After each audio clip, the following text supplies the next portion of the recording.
100,000 Swiss francs. That's the salary many of you will be aiming for in the beginning as an expat software developer in Switzerland, be it in Zurich or in Geneva or many other parts of Switzerland. And in Zurich, for example, this is actually a very achievable salary. So your next question might be, if almost everyone can get that salary as a software developer in Zurich, how high is the cost of living and also taxes and social security? How well can I actually live with a salary of 100,000 Swiss francs per year in Switzerland? So let's dive into the math. The first thing we should talk about are the assumptions that are going to flow into the numbers in the next couple of minutes. I'm going to assume that you're in your 30s and the age doesn't really matter that much. So even if you're 29 or if you're 39, it might not change the math completely, but I think it always is good to have a bit of a context because if you're in your 30s, you might want to have a bit more comfort than if you're maybe in your 20s while you were still a student and so on. So this influences sort of the minimum amount of money you will need for rent and a few other things. This is why I'm putting it here. Also, I'm going to assume you are single in the sense that you don't have to support a partner, especially financially, because very often what I see is that people, if couples come to Switzerland, very often one person in the couple will have a job immediately, and the other person it might actually take them a while to find a job, sometimes a couple of weeks, but sometimes also a couple of months, depending on what their education is and the fit with the Swiss job market. So this is really important. Also, I'm going to assume you don't have any kids who you would need to support both financially, but also time-wise, as in taking care of them. If you're not single or if you do have a partner, this will make quite a difference, both, of course, on your cost of living and also it might make a difference on taxes. Like if you're married, the tax calculation will be a bit different, but also kids, of course, will influence the tax you have to pay. In some areas of Switzerland, it will actually be quite a huge difference. So this is why in this video, we're just going to assume the more simple case. You're single and no kids. In the future, I will probably also do a video on the other cases, like if you have kids and kind of what financial benefits those can bring to you. Also, and again, this is more of a context thing. I'm going to assume that you have a couple of years of experience as a software developer, so you're somewhere in the mid to senior level.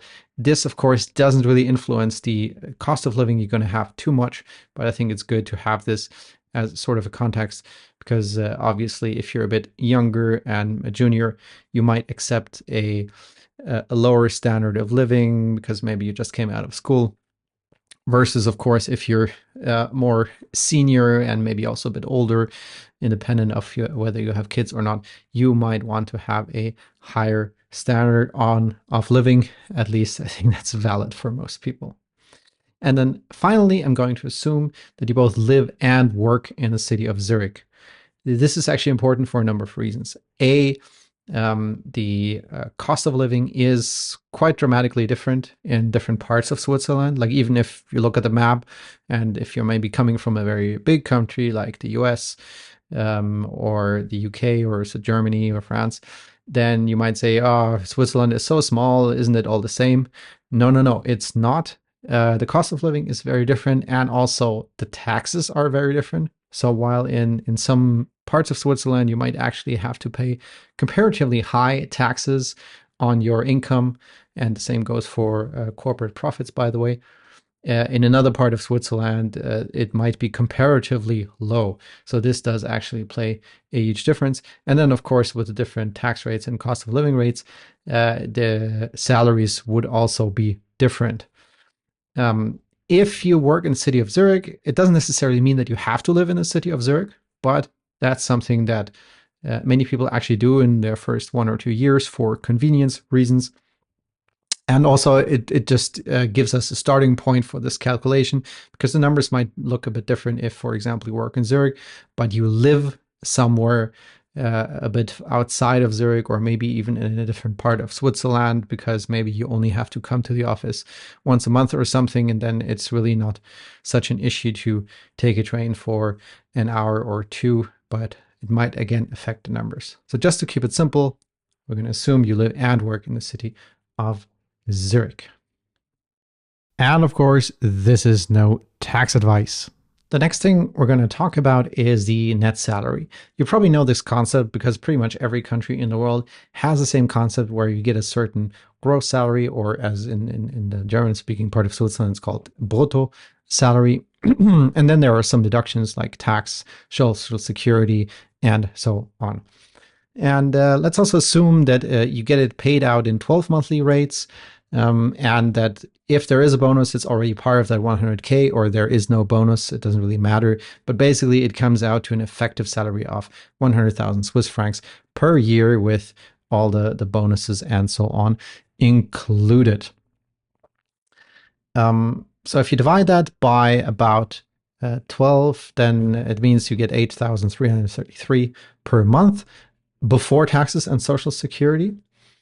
And also, just to give you some context, because you might be considering to be a freelancer, be it with your own company or be it through some agency who does the payrolling, there the math is a bit different, because on the employer side, and if you're a freelancer, then you are basically the employer, there is some additional social security contributions.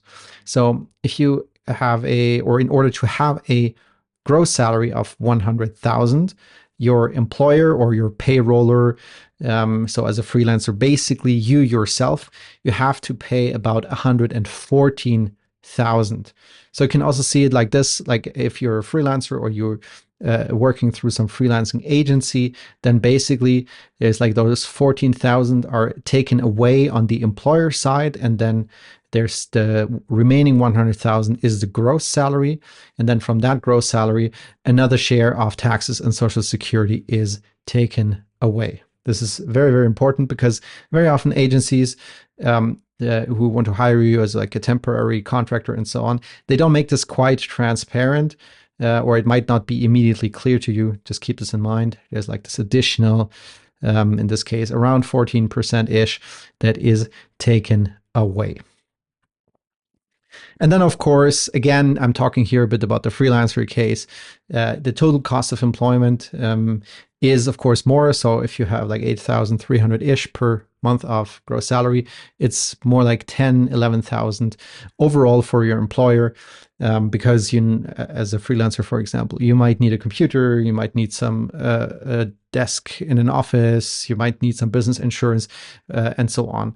So just to give you this context, if you want to be a freelancer, you need more. You cannot just take like the same salary and divide it by the number of hours per year or something. This is not going to work. There's going to be quite some additional cost you have to keep in mind.